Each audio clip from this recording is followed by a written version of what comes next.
Bienvenidos a este video en donde iniciamos el estudio de la estadística. Comenzaremos con conceptos básicos y finalizaremos con un nivel avanzado. Sin más preámbulo, entonces continuemos con las definiciones de la estadística. Aquí les muestro 6 definiciones de estadística, sin embargo, hay una que creo que cumple mis expectativas para abarcar la definición de estadística, y es la número 5. Dice que es el conjunto de métodos o técnicas que estudia y analiza los datos que son susceptibles a expresión numérica para llegar a conclusiones que permiten tomar decisiones y pronosticar consecuencias de la misma. La estadística, en efecto, son técnicas matemáticas en las cuales ayudan a obtener gráficamente y numéricamente el comportamiento de una población o una serie de datos. ¿Y para qué ocupamos estos datos? Ya sea para obtener información de la población o bien para tomar decisiones. ¿Dónde se aplica la estadística? Se aplica en cualquier área en la cual se necesita analizar unos datos para obtener decisiones o tomar decisiones, o bien para nada más tener una visualización del comportamiento de estos datos. Por ejemplo, supongamos que en una ciudad necesitan saber con qué frecuencia o en qué hora y qué día cierta arteria vehicular se congestiona. Para ellos necesitan recolectar los datos en ese eje carretero, cuántos vehículos están pasando, ya sea por hora o ya sea por día. Y de acuerdo a esos datos, le aplican las técnicas de estadística y obtienen unos resultados. Igual en la medicina, por ejemplo, en las pandemias o epidemias. Necesitan ver cuántos fueron infectados, cuántos sanaron y cuántos murieron, por dar un ejemplo, y de acuerdo a ello sacar un índice de mortalidad o índice de agresividad.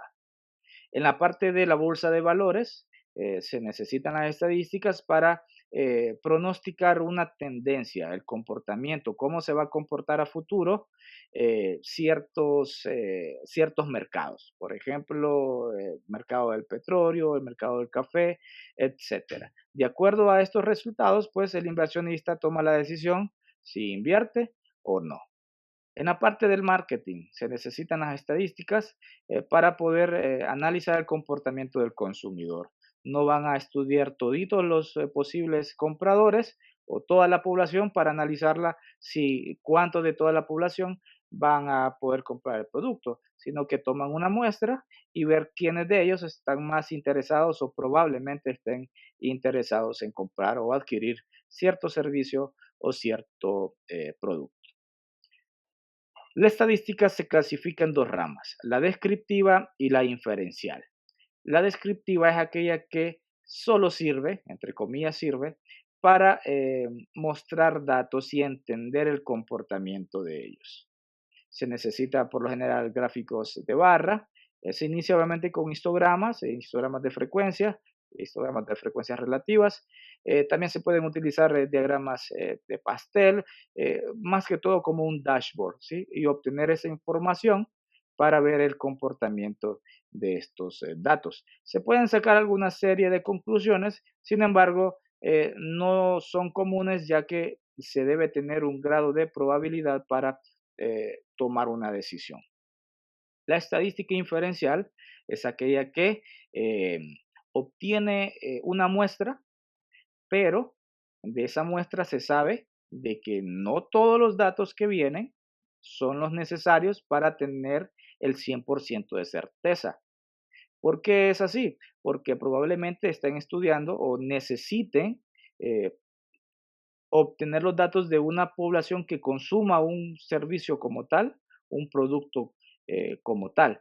Pero en la encuesta que hicieron, algunos se colaron y realmente no consumen ese producto. Entonces, hay un sesgo ahí. No todos los datos eh, son fuente para obtener el 100% de certeza en los resultados. Entonces, viene la estadística inferencial, toma esa muestra, aplica las técnicas y nos da un resultado numérico.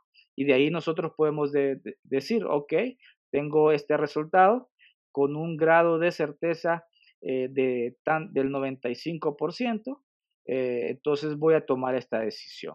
¿Ok? En la estadística inferencial cabe la probabilidad, es decir, puede que esa decisión sea buena o puede que sea mala, pero tengo, por decirlo así, un 95% de que esa decisión va a ser buena y un 5% de que probablemente sea mala. La población o universo en la estadística se le conocen a todos los datos que existen de lo que queremos analizar.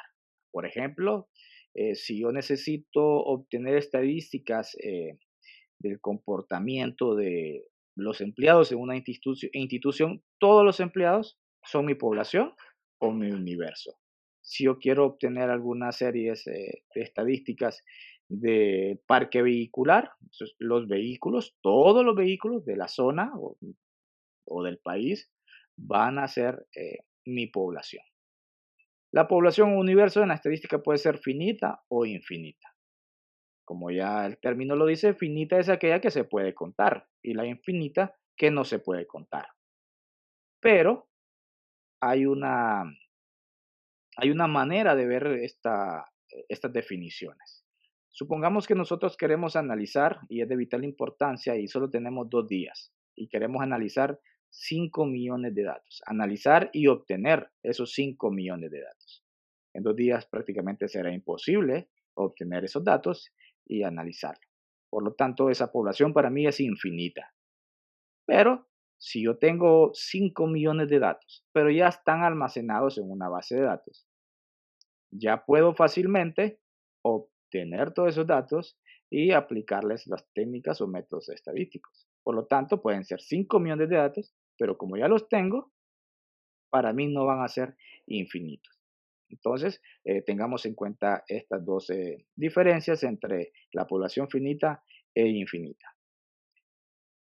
Para obtener resultados, entonces, con base en la estadística, necesitamos las muestras. Si tenemos una población infinita, necesitamos entonces una muestra, sí o sí. Por ejemplo, cuando vamos a hacernos exámenes de sangre, no nos sacan toda la sangre para concluir qué enfermedad tenemos, sino que solo basta un poco de sangre para realizar los estudios médicos. Lo mismo va a funcionar en las demás poblaciones. No vamos a gastar recursos financieros o tiempo en querer analizar todita la población, habiendo técnicas estadísticas en la cual me dice, ok, entonces solo toma una muestra y de acuerdo a esa muestra, pues vamos a inferir o vamos a deducir eh, qué es lo que está pasando con esta población. Las variables. Las variables en estadística son aquellas propiedades o valores que pueden cambiar. Hay dos formas de catalogar las variables, las continuas y las discretas. Por ejemplo, la temperatura en un país o en una zona dada. Esta puede variar de acuerdo a la altura, entonces es una variable. Y esta variable, esta temperatura puede tomar cualquier valor, vamos a decirlo entre 0 y 40 grados, que puede ser negativo también, pero vamos a dar un ejemplo así, entre 0 y 40 grados. Si solamente entre 0 y 1 hay infinitos valores, no digamos entre 0 y 40.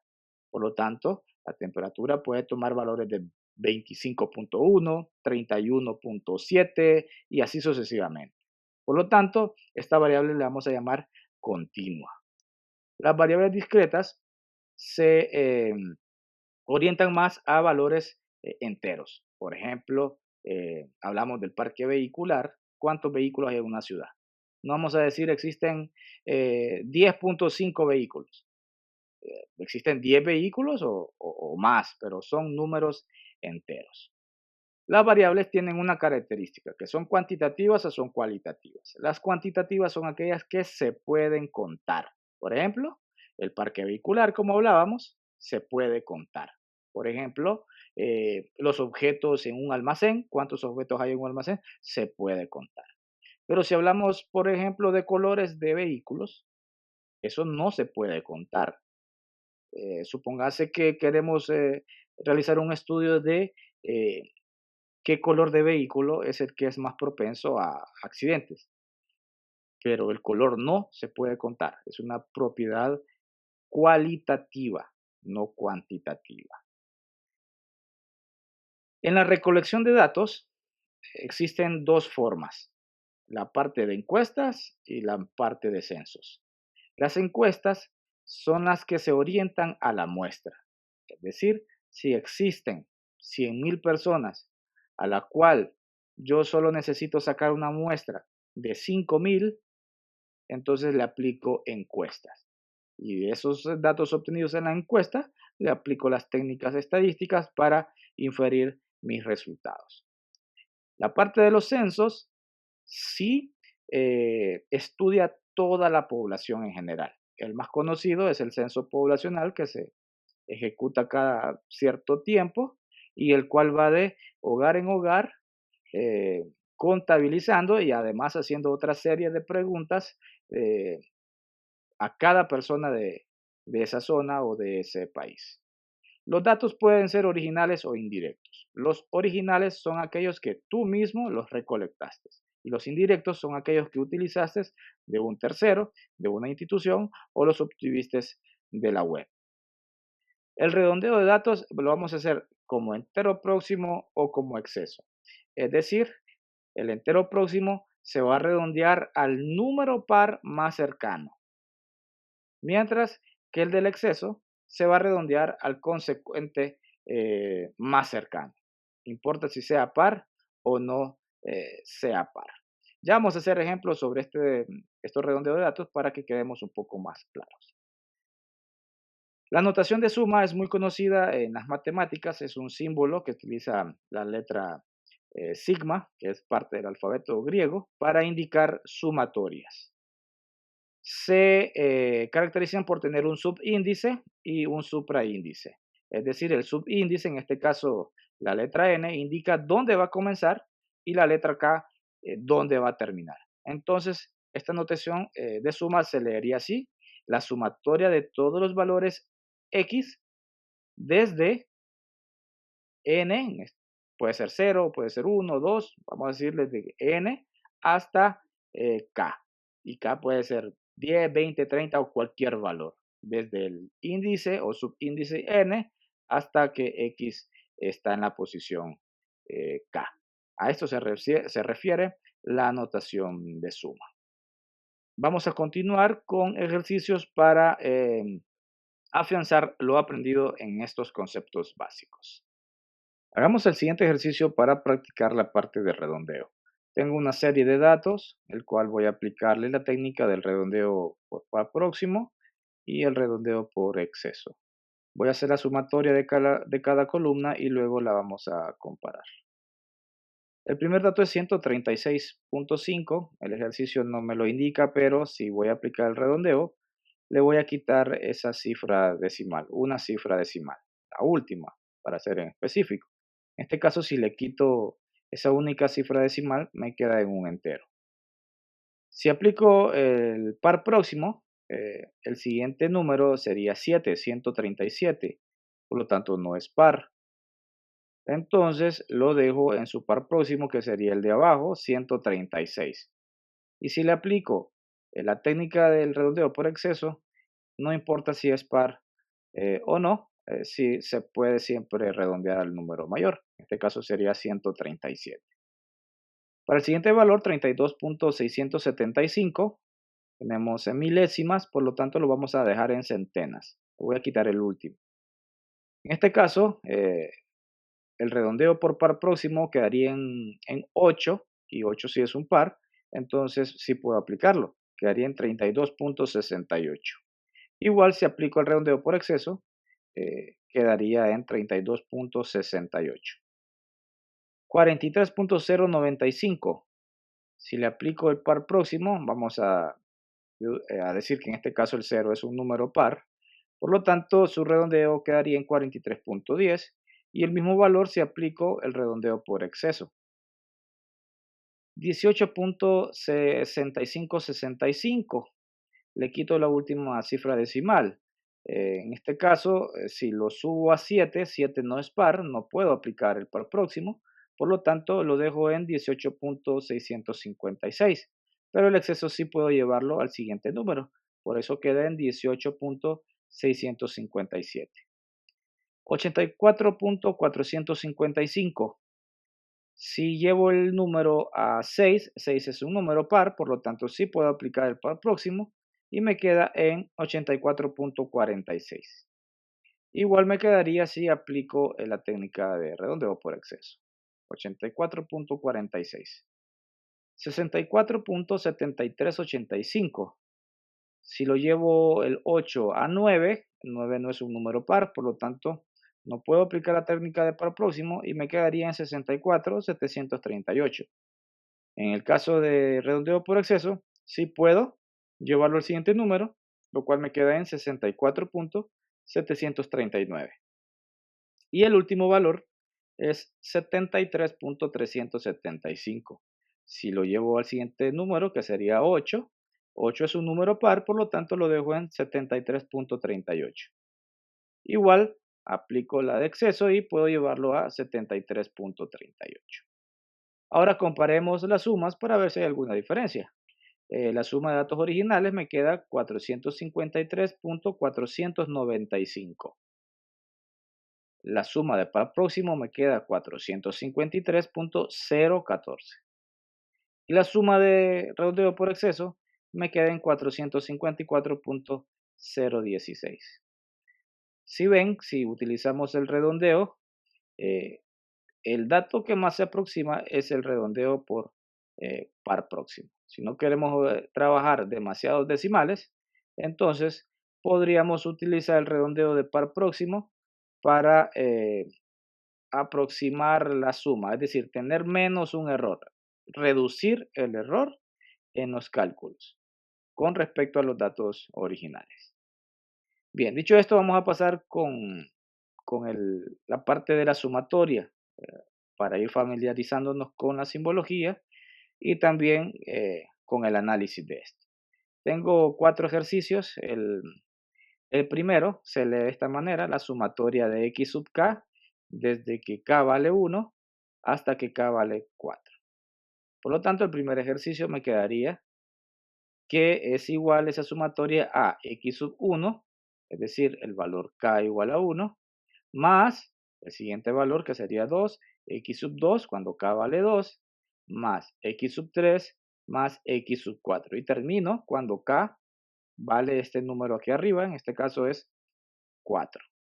La siguiente sumatoria se lee, la sumatoria de x sub k más y sub, por y sub k, perdón, desde que k vale 1 hasta k igual a 4. Y me quedaría k sub 1, perdón, x sub 1 por y sub 1 más x sub 2 por y sub 2 más x sub 3 por y sub 3 hasta x sub 4 por y sub 4.